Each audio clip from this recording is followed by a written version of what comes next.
1 su 5 italiani soffre di sintomi persistenti. È una statistica impressionante. La maggior parte di questi, e io ero uno di questi, ne soffre per anni, per decadi. Le soluzioni che oggi la medicina convenzionale ci dà sono principalmente la terapia del dolore, fatta di farmaci, oppure una terapia come la fisioterapia, quella classica. Da fisioterapista posso dirti che queste soluzioni non hanno portato nessun beneficio nella maggior parte delle problematiche fisiche persistenti. E tra poco ti dirò perché. Se sto facendo questo video è perché noto che c'è una soluzione, che esiste una soluzione, per quanto dura sia questa soluzione, esiste. Quando dico dura, vuol dire che la maggior parte delle persone che proverà questa soluzione ci metterà più del previsto ad avere dei benefici. Ciò non vuol dire che non avrai benefici. La maggior parte di voi avrà provato le solite terapie, no, medicina convenzionale, medicina alternativa. Hai avuto forse dei, benefici, ma la maggior parte non li ha da quella medicina convenzionale. E quindi cosa succede? Succede che si perde la speranza. I medici ti dicono: "Devi abituartene".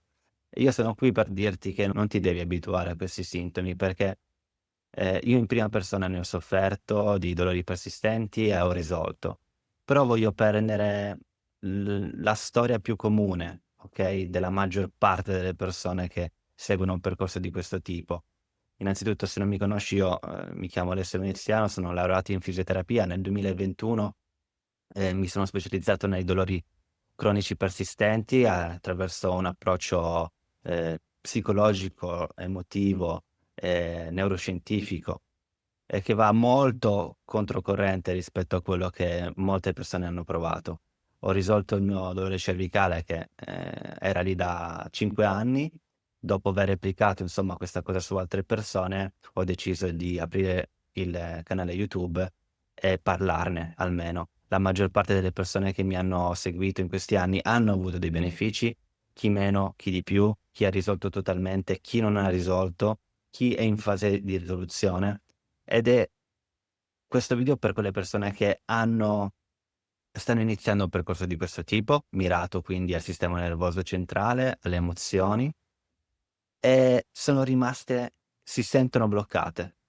La maggior parte delle persone che vedono questi video pensano che attraverso semplicemente un percorso di 2 mesi, 3 mesi, la persona dovrebbe avere risolto, ma anche 6 mesi.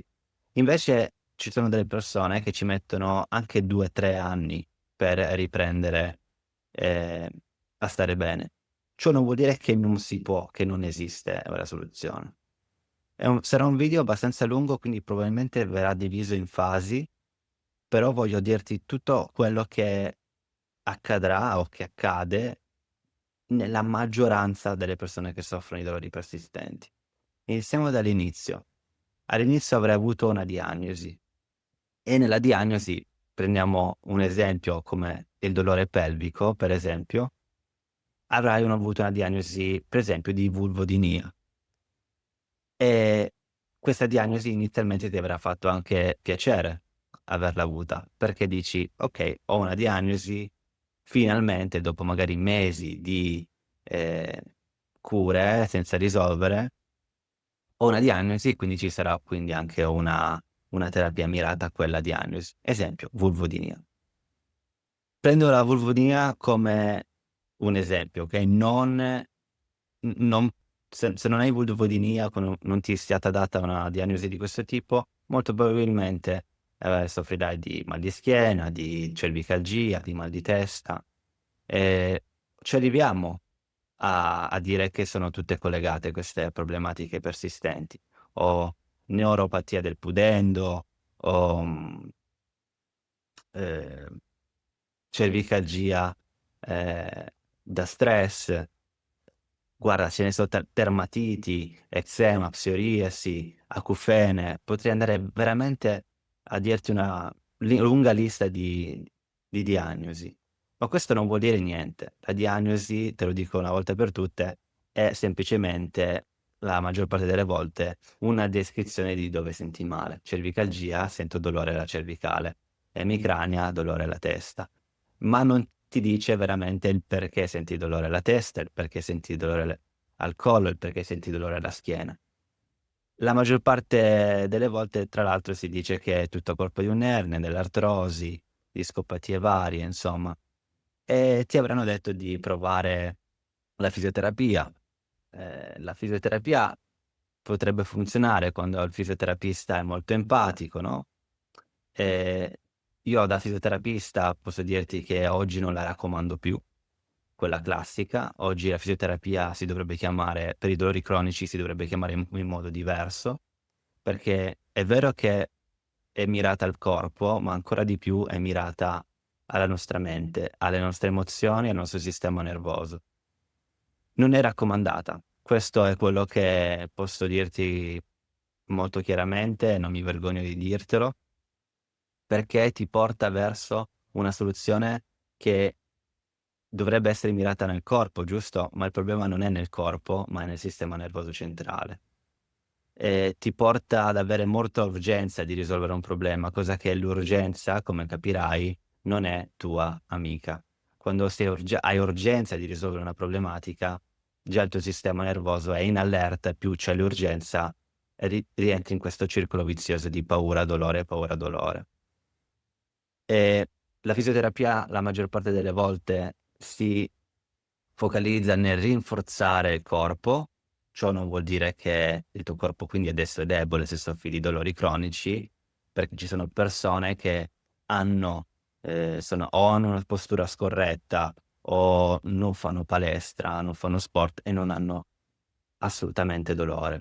Ci sono persone che hanno ernie, okay, la maggior parte delle persone ha almeno un'ernia. Sopra i 30, 40 anni la maggior parte delle persone ha un'ernia. Queste ernie possono essere totalmente asintomatiche, discopatie totalmente asintomatiche, artrosi totalmente asintomatica. Ciò non vuol dire che tutte sono asintomatiche, ma la maggior parte può essere asintomatica. Questo non lo dico io, lo dicono le neuroscienze del dolore, le informazioni del dolore del 2026 nel momento in cui sto facendo questo video. Quindi se un fisioterapista o un osteopata non ha tutte le informazioni, il rischio c'è di entrare dentro questo circolo vizioso di mirare tutto la terapia nel corpo, cosa che è sbagliato, perché diamo un messaggio inconscio al nostro cervello, alla nostra mente, che il problema è nel corpo. Ma se hai fatto fisioterapia per anni, vedrai che insomma, se non ci sono miglioramenti, vediamo che la causa non è lì. E potresti cambiare anche diversi terapisti per fare questa prova e dire: "Magari non è questo terapista quello più giusto, andiamo da un altro fisioterapista, andiamo da un altro osteopata". Quando noti che nessuna delle soluzioni fisiche è quella giusta, sicuramente ti avranno dato tanti farmaci da prendere. E questi farmaci, sono principalmente questi che ti dico, ho preso degli appunti: Lyrica, che è un antipilettico, Cymbalta, che è un antidepressivo insieme all'Aroxil, e il Tramadol, che è un oppiaceo. Ora, consideriamo che tutti questi hanno effetti collaterali anche molto forti. Io non sono un medico e non voglio esprimermi sui farmaci, però se anche i farmaci non hanno dato un effetto positivo e comunque non stanno andando verso la risoluzione della tua situazione, beh, probabilmente c'è un altro step che bisogna fare, che è quella di andare verso il sistema nervoso, quello di dare sicurezza al sistema nervoso. Quindi a questo punto la maggior parte di voi inizierà a far della meditazione. Ma nonostante, questo step che è abbastanza importante verso la mente, anche qua, abbiamo dei risultati. Qualcuno li avrà, qualcuno non li avrà. Il problema della meditazione nella maggior parte dei casi è che se non hai le informazioni giuste sul dolore cronico, che dico nuovamente è un'epidemia di paura e non è un problema nella maggior parte corporeo o fisico, è sentito nel corpo, ciò non vuol dire che è causato dal corpo. Quindi se la meditazione è questo approccio di calmarti, è un approccio sbagliato, ehm, perché non possiamo calmarci e stare bene, perché molte volte non funziona. Perché quel calmarci per noi, che abbiamo una certa tipo di personalità, e adesso ci arriviamo alla personalità, e questa parte veramente ti illuminerà perché nessuno ne parla o pochissimi ne parlano in Italia, e tutte queste informazioni tra l'altro sono basate su neuroscienza, non sulla mia opinione, anche se qualcuna potrebbe essere basata sulla mia opinione e te lo dirò. La meditazione quindi basata con l'approccio di abbassare, calmarti, non è quello giusto. La meditazione dovrebbe esprimere e farti rimanere con una lente, diciamo, distaccata dal corpo, allora quella funziona. Se quindi anche questo step della meditazione hai notato che non ha dato risultati, probabilmente sei entrato in una grande depressione. Una depressione che può essere clinica, ovvero con una diagnosi e quindi altri farmaci eventualmente, oppure semplicemente uno stato di rassegnazione totale e di tristezza che ti fa capire che non c'è assolutamente una soluzione per te.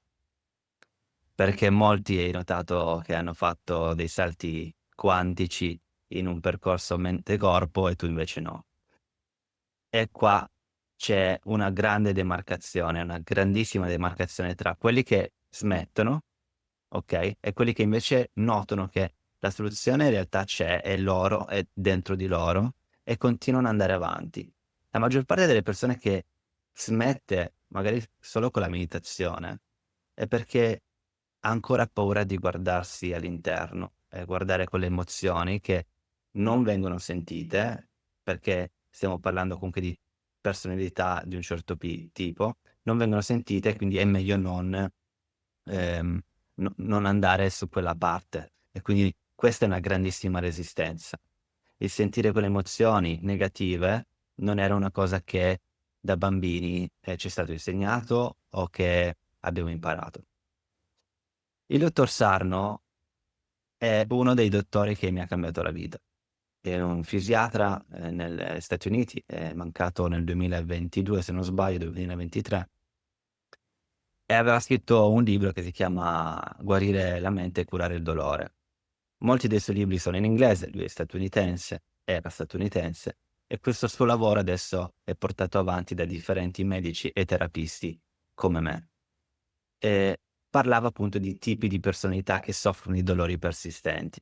Questi tipi di personalità, quando ho letto l'avatar tipo di queste persone, mi ha portato tantissima consapevolezza. Questa consapevolezza mi ha veramente fatto guarire dall'interno, in un tempo molto breve rispetto alla maggior parte delle persone, perché dal momento in cui ho letto e l'ho finito il libro, sarà passato, forse qualche mese, e i miei dolori sono scesi del 70%, 80% e gradualmente, poi facendo le mie ricerche e notando che non era solo un caso, una sincronicità, il dolore è andato anche a 0. Oggi io vivo senza dolori, persistenti assolutamente, soffro leggermente di psoriasi nella zona genitale e nella zona dietro le orecchie, che però è assolutamente ad un livello sopportabilissimo, e ci sto ancora lavorando perché è un percorso comunque, lungo, che mi sta facendo cambiare come persona, come terapista. Ma parlando quindi dei tipi di personalità, se stai guardando questo video ti posso descrivere quasi perfettamente e tu dirai: "Com'è possibile? Sei un mago che, mi conosci?" No, perché la maggior parte di queste personalità soffre di dolori cronici, soffre di sintomi cronici, perché il loro sistema nervoso ha imparato a reprimere invece che esprimere. E reprimere vuol dire che è in uno stato di combatti e fuggi completamente. Che magari è arrivato da un trauma, magari non è arrivato da un trauma, magari da un periodo stressante, magari è arrivato solo dal modo in cui sei stato cresciuto da bambino, che può essere quindi anche traumatico. Quando parlo di trauma, può essere un trauma, molto forte, oppure semplicemente un periodo lungo di stress. Quindi da bambino non abbiamo imparato a sentire le emozioni, perché sentirle era molto rischioso per noi.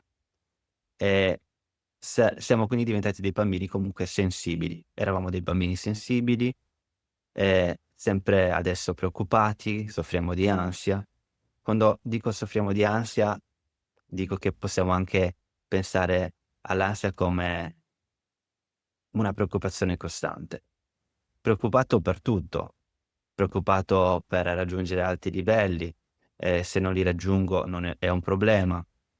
Non amiamo il conflitto, e quando dico non amiamo parlo sul noi, perché io mi sono dentro questa personalità e sapendola riconoscere, riesco anche a uscirne e modificarla e evolvermi su questa personalità, che non è una tua colpa, perché ci sei diventato per sopravvivenza. Non amiamo i conflitti, qualsiasi esso sia, con la moglie, col marito, con un amico, a lavoro. Non siamo persone che amiamo i conflitti. Piuttosto diciamo di sì e andiamo avanti perché diciamo: "Guarda, quella persona non mi capisce, non ne vale la pena neanche avere un conflitto, perché ho paura di avere quel conflitto." E quindi lo evitiamo completamente. Non chiediamo aiuto, pensiamo comunque di avere tutte le risorse dentro di noi per risolvere una questione. Il problema è che rimuginiamo completamente e costantemente i problemi, quindi con eventuale altra preoccupazione. Compiacimento, vogliamo compiacere agli altri, no, siamo people pleaser in inglese. E per noi è veramente importante avere un'approvazione dagli altri. Se c'è una critica, noi la incassiamo molto male. È abbastanza anche permalosi, anche se non lo facciamo vedere. Siamo persone che comunque non amano stare al centro dell'attenzione, sono persone comunque abbastanza timide, e non tutte, però la maggior parte sì. Eravamo tra i migliori della classe, in tutte, dalla media alla superiore all'università. C'era un grande senso di ehm competition, di competizione. Competizione con gli altri, competizione con te stesso. Volevi essere quello giusto, quella giusta, insomma, che era sempre quella pacata, quello pacato, quello calmo, no, e queste sono personalità che consumano molta energia da dentro, che portano il nostro sistema nervoso ad alti giri. Ehm, Qua stiamo parlando quindi di personalità che hanno dolori cronici, e questi dolori cronici per il dottor Sarno venivano chiamati, TMS, Tension Myoneural Syndrome, sindrome mioneurale tensiva. Ne abbiamo parlato moltissimo in questo canale, insomma, se non sai, se ne soffri, sotto in descrizione di questo video un'autodiagnosi, un'autovalutazione, ecco, prendila con le pinze, perché per quanto ci siano 19 domande, e poi ti darà insomma il tuo risultato, è importante anche avere escluso una problematica grave nel corpo. Quando dico grave nel corpo vuol dire infezioni, tumori principalmente. Ehm, Se sei qui sicuramente, saprai se ne soffri di infezioni o tumori, perché non arrivano, insomma sono cose che la medicina convenzionale riesce a vedere molto bene queste, e la parte invece cronica no. La maggior parte di voi mi chiederà: "Ma questo si applica anche a questo tipo di problema o quest'altro tipo di problema?" La lunga lista, sarà fatta di più di 20, 30, tipologie di sintomi, ognuno differente dall'altro, ma li mettiamo dentro un calderone che chiamiamo TMS. E se cerchi nella letteratura scientifica non troverai TMS, ma troverai dolore neuroplastico. È molto difficile adesso dire se è un dolore puramente neuroplastico, quindi causato solo dal sistema nervoso centrale, o ci siano anche dei meccanismi locali che perpetuano il dolore.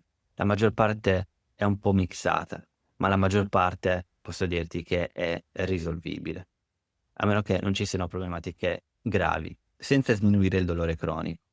Quindi quando inizi a fare una ricerca sul dolore neuroplastico, che la puoi fare attraverso il mio sito web venezianotherapy.com, questo canale YouTube, o andare all'estero, cercare, medici come Howard Schubiner o Nicole Sachs, questi sono che è una psicoterapista, la Nicole Sachs, una sicuramente una delle mentori più che seguo più spesso, inizierai ad entrare in questo mondo delle emozioni, capendo che le emozioni sono quelle che creano e perpetuano i problemi del sistema nervoso. Le emozioni represse in particolare, non parliamo di tutte le emozioni, perché è importante avere delle emozioni anche negative, e stiamo parlando di emozioni negative e represse. Quindi paura principalmente, che poi diventa ansia, tristezza principalmente. Ma se dobbiamo e rabbia, paura, tristezza, rabbia. Queste 3, se represse per molto tempo, vanno a portar su il nostro sistema nervoso a tanti giri ed entriamo in questo sistema che chiamiamo simpatico, che di simpatico non ha nulla, però si chiama sistema simpatico, o almeno quello che diciamo anche combatti e fuggi. Ora, le emozioni, la maggior parte di noi non sanno neanche cosa sono. Stiamo parlando di energia in movimento.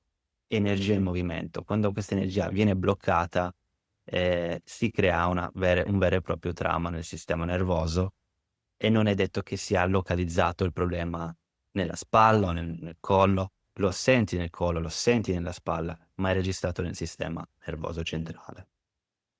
Tu dirai: "Ma cosa sono le emozioni?"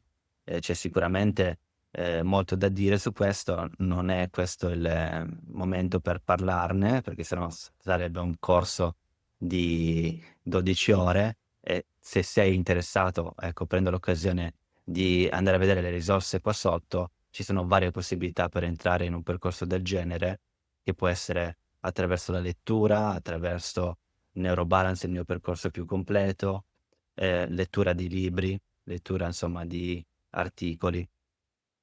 Ma se sei qui è perché le tue emozioni insomma non le stai sentendo, ecco, la maggior parte di noi non è, sintonizzato con le emozioni negative, cerchiamo sempre di evitarle.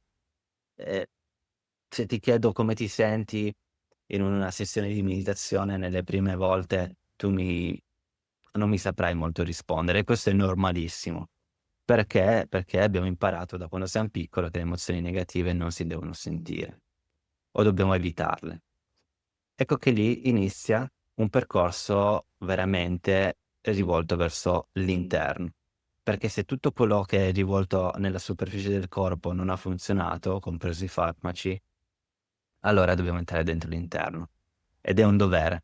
È un dovere perché è una questione di evoluzione tua, della tua anima. Quando parlo di anima, tu penserai che, ti stia parlando di un stia iniziando un percorso religioso. Assolutamente no. Sono una persona spirituale ma non religiosa e credo che la spiritualità in questo percorso, ehm, non dico che è essenziale, ma aiuta molto. E quindi la scrittura espressiva è una dei tool, degli strumenti insieme alla meditazione che insegno, che io non ho fatto per risolvere la mia cervicale, voglio essere molto chiaro, aiuta la scrittura espressiva per la maggior parte delle persone, la meditazione aiuta per la maggior parte delle persone, ma non è detto che questi 2 devono essere così come te li spiego. Questa è stata la mia esperienza e l'esperienza di molte persone che ho seguito. Quindi la scrittura espressiva, se non sai cos'è, te la spiego in 2 frasi. La scrittura espressiva è un modo per vomitare le nostre emozioni represse su un foglio. Vomitiamo le emozioni su un foglio e a quel punto questa energia che è rimasta dentro di noi, inizia a muoversi. Questa scrittura espressiva si fa per lungo periodo, ci vuole molta costanza, ci vuole molto coraggio a scrivere cose che la tua mente ti dirà: "Ma cosa scrivi a fare? Le sai già queste cose". In realtà quella resistenza è quella che veramente poi, se, silenziata e quindi fare questo lavoro in modo costante, ti porta veramente dei risultati. Se la odi la scrittura espressiva è normale, tutti la odiamo, perché non è bello scrivere cose negative e tu dirai: "Cose negative di che cosa?" cose negative riguardo al presente, stress del passato o personalità, cose che a te non piacciono di te. Esempio, qualcuno ti dice, "Dai, aiutami a fare questo", un amico, tu piuttosto che dirgli: "Non ho tempo per te", gli dici: "Guarda, se vuoi lo facciamo, boh, alle 7 di stasera", ma tu alle 7 di stasera dovresti andare a mangiare e perché fai cena solitamente a quell'ora, ma ti stai togliendo, diciamo il tuo spazio per darlo a qualcun altro e quindi metti sempre gli altri al primo posto. Questo non vuol dire che non è giusto aiutare gli altri, ma bisogna vedere quanto questa cosa diventa tossica e cronica. E nelle nostre personalità, di questo tipo, personalità, di tipo A le chiamiamo, sono persone che ehm, dal tolgono dal podio loro stessi, ecco. Quindi la scrittura espressiva è un metodo, è un approccio che, tra l'altro è dentro il mio metodo Neurobalance, che è questo approccio mente-corpo, che ti aiuterà immensamente all'inizio, soprattutto all'inizio, perché tutte quelle resistenze del non sentire le dovrai, diciamo, sormontare. La consistenza ti porterà ad avere molta più compassione verso te stesso, perché sentirai le cose negative e dopo un po' dirai: "Cavolo, non pensavo di avere tutte queste cose dentro di me", e sentirle, e senti negatività, okay, senti negatività è come un vulcano che sale, una lava del vulcano che sale in superficie e voleva solo essere espressa.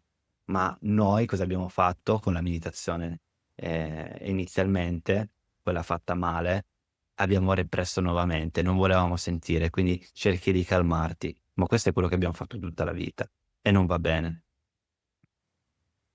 Quando andiamo sulla scrittura espressiva, e anche qui, guarda il link in descrizione perché sto creando un mini corso, che puoi, diciamo usare per iniziare questo percorso. Se no vuoi iniziare il percorso Neurobalance che è un po' più corposo e più lungo, lo puoi fare da solo, assolutamente da sola. E nel momento in cui forse ho finito questo video avrai a disposizione anche questo mini corso. Ehm, Quando facciamo scrittura espressiva la maggior parte delle persone, s inizia a sentirsi meglio dopo qualche mese, okay? Si sente più liberato e si sente che c'è qualcosa che hai espresso, anche se queste cose che abbiamo espresso non fanno bene in quel momento, ma bisogna sentirle.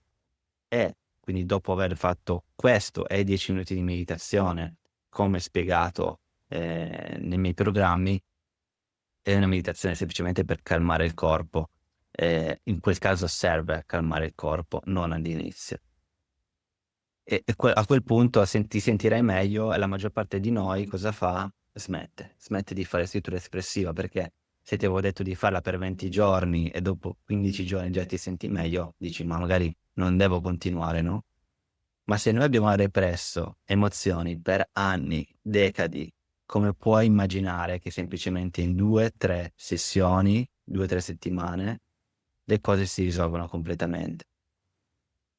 E la maggior parte infatti smette e poi il dolore cambia di locazione. Magari era alla schiena, magari va alla cervicale e quindi direi: "Devo ricominciare di nuovo da capo". In realtà questo lo chiamiamo sintomo imperativo, ovvero un cambio di programma del sistema nervoso, è un altro test per dire: "Guarda che c'era ancora qualcosa che era intrappolato dentro di te, che non fluiva".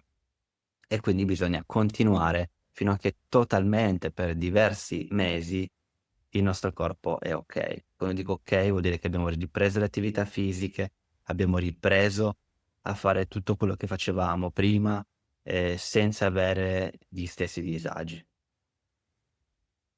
Ehm, una delle domande che ti verrà in mente è quella del: "Ma su questa cosa c'ho già scritto, perché devo riscriverci?"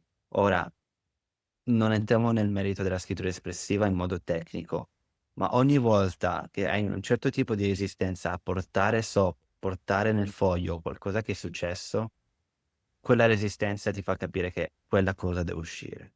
Se invece non avevi resistenza, vuol dire che quella cosa è stata espressa ed è stata metabolizzata dentro di te.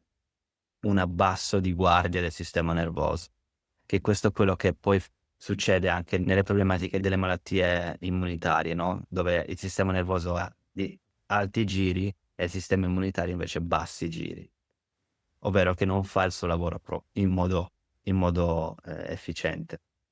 In questo periodo quindi noterai dei sintomi che vanno altalenanti, su e giù, però inizi a sentire qualcosa dentro di te che inizia a cambiare. Non sai ancora non sai perché sta cambiando, non sai cos'è che sta cambiando, quindi non cercare realizzazioni o lampadine che si accendono dentro di te, che ti dicono: "Ah ecco vedi, questo era tutto l'origine di tutto." Anche se potrebbe accadere. Ci sono anche altri tool, altri strumenti che insegno, ma in questo video vorrei parlarti principalmente della scrittura espressiva, senza confondere quindi il percorso. Avrai quindi questi alti e bassi, e lì ci vuole costanza. Nonostante è difficile, nonostante pensi che non c'è nulla da fare perché sei rimasto in stallo magari per 2, 3 mesi con questi dolori, oppure che sono saliti nuovamente dopo la scrittura espressiva. Lì bisogna andare avanti con costanza, dove 20 minuti al giorno o almeno 3, 4 volte a settimana te li prendi per la scrittura. E quando è passato un periodo in cui sai che hai svuotato tutto, allora lì noterai veramente delle cose che staranno cambiando dentro di te. Potrebbe succedere che magari un giorno i sintomi sono dimezzati o un weekend i sintomi non li senti.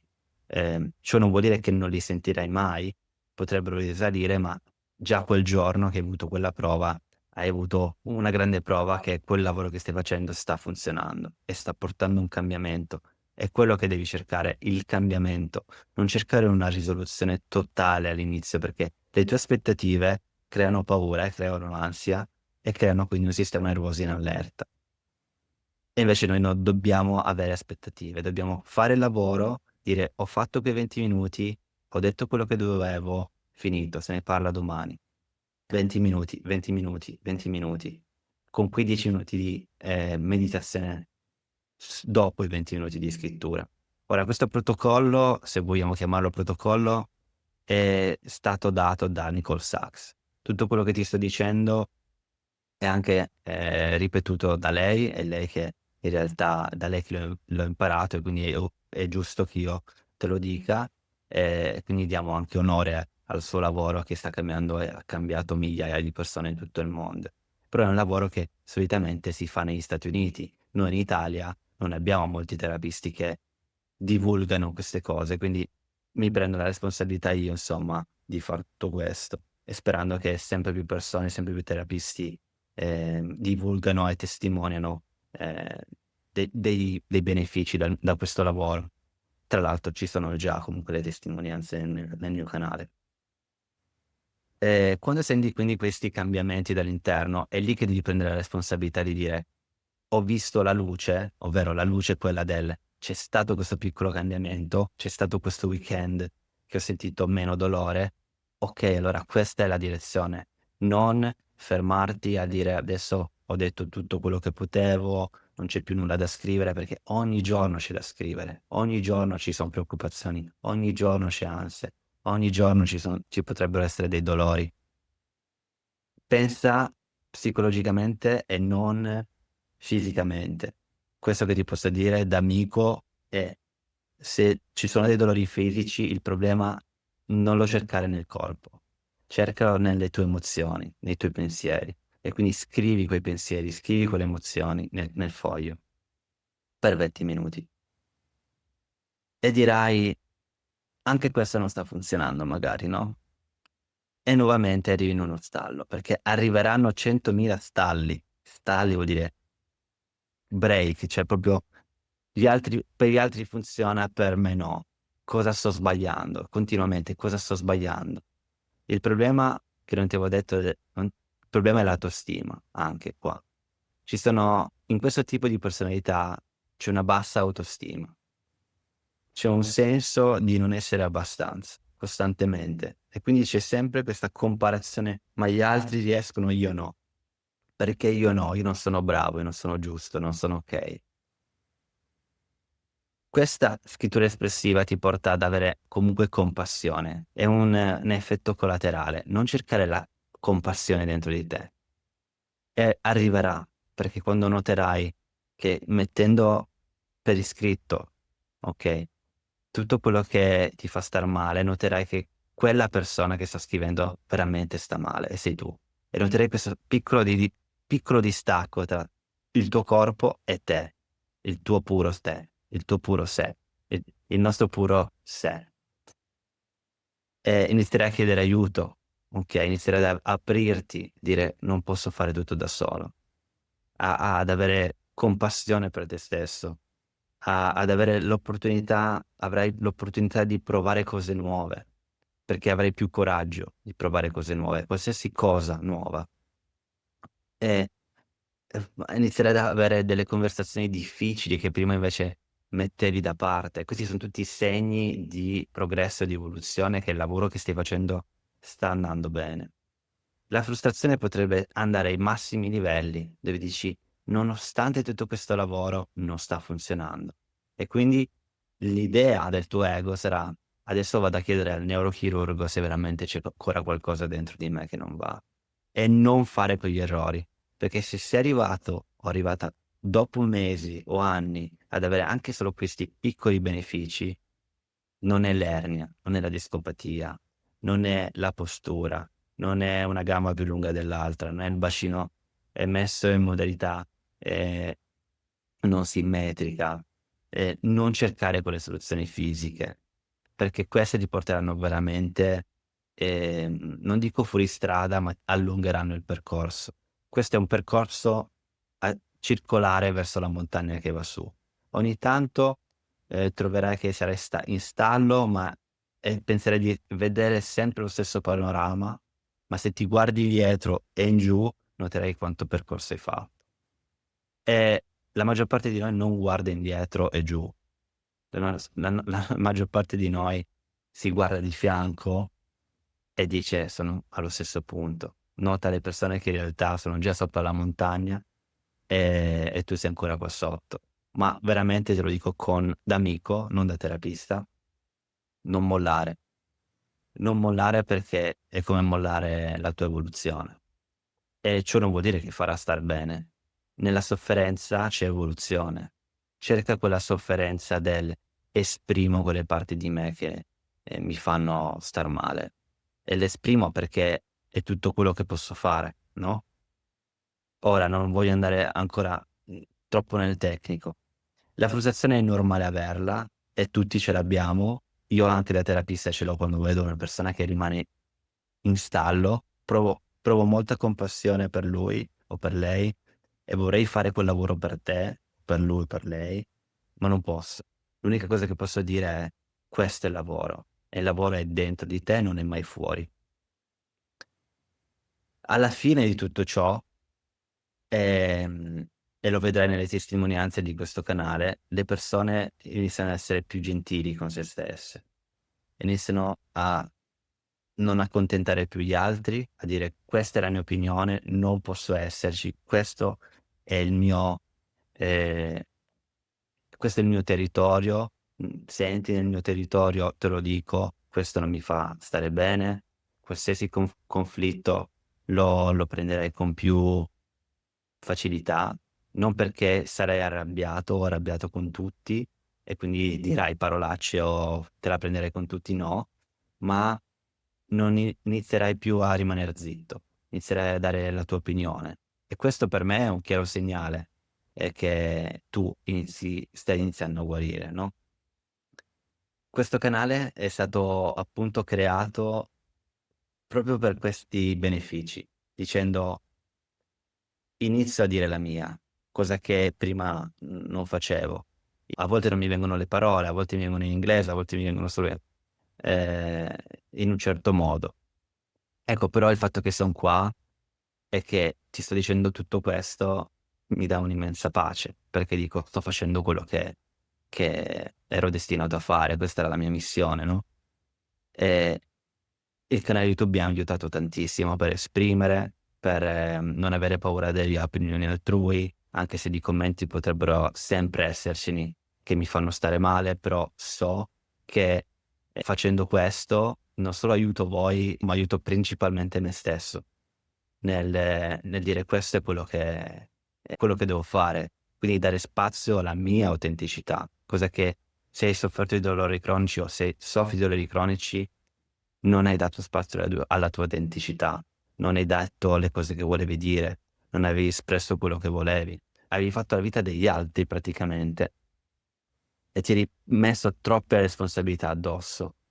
Ovviamente ogni caso è differente, c'è chi dice: ma io ho qualcuno da badare a casa", quello dice: "Io non posso mollare il lavoro". Ovviamente ci sono differenti casi e non sono qui a dirti, cosa fare, ma ti dico dov'è il problema, e poi sarai tu a fare questo percorso. Se ti interessa andare avanti e praticare magari con me, guarda il link in descrizione perché ci potrebbe già essere quel mini corso di scrittura espressiva e se non c'è Neurobalance, se vuoi fare in modo gratuito lo puoi fare da solo, ci son tutti questi video a disposizione e insomma, non ci sono scuse per dire: "No, non ho soldi, no, non ho tempo". È tuo dovere stare bene, è un diritto, è un dovere stare bene, perché non puoi aiutare, né te stesso e quindi neanche la tua famiglia, neanche i tuoi figli, nessuno se non stai bene.